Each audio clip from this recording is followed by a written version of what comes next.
Alright mga sir, sa part 4 na ta, which is mag himo na tag table sulod sa database. So gawas ta, magbuhat tag usab sa tuwang gidelete nga katong SQL tool.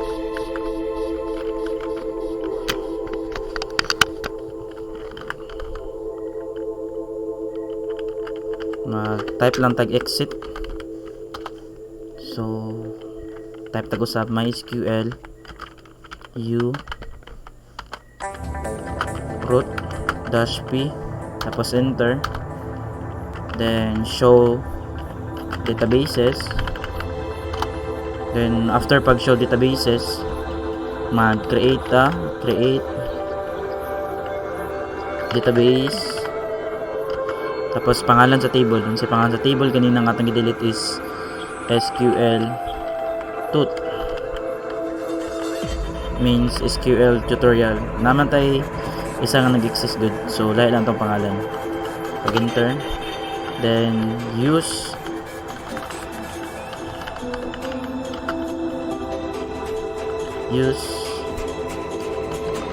mag-show databases ata para makita na to. Then use, pag use ana nimo nara,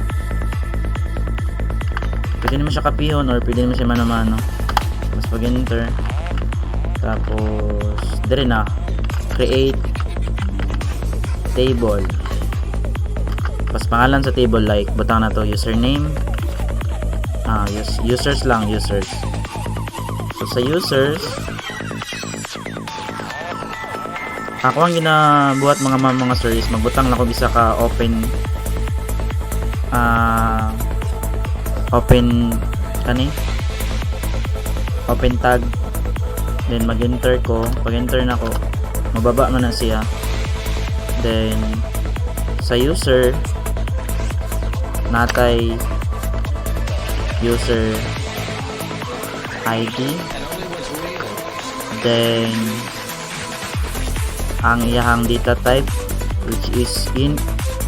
Ang kaning user ID, ang data type niya integer which is number.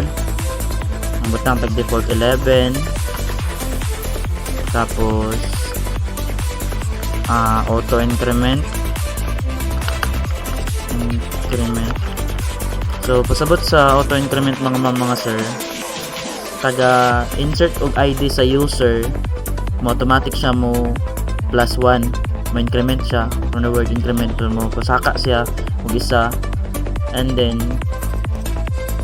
mahatag po siya sariling ID niya nga naka-reference sa unsa to yang gisundan nga ID.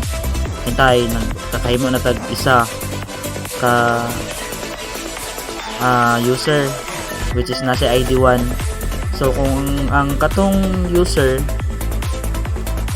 maghimo siya account o ma-register siya sa isa ka website, automatic to siya pag ma-save to niyang tanang details dito, ma-save to, tapos automatic niya enter ato nato siya ID, may tanan niyang gi-input niya sa form, makuha to tanan like nga na.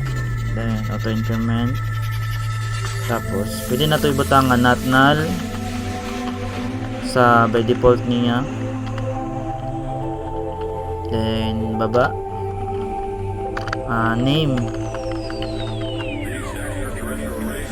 pangalan niya. Sa name dapat ang data type niya is naka-var or variable character. Bata na to 50 lang. Sabot aning kaning kuan 50 ka text pod ang masulod niya sa kana nga data type. Then kani 11 lang yung default. Tapos not null,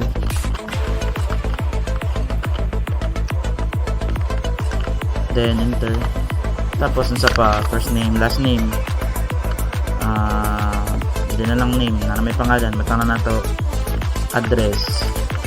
Sa address varchar yapon, which is combination of number o letter. tapos not null, then sa isa ka table dapat na ay primary, unique. So sa kaning user ID butangan nato siya primary key or foreign key. Maabot ra dra mga sir. User ID, then ang closing tag, tapos terminator, and then enter. So natay sa ka table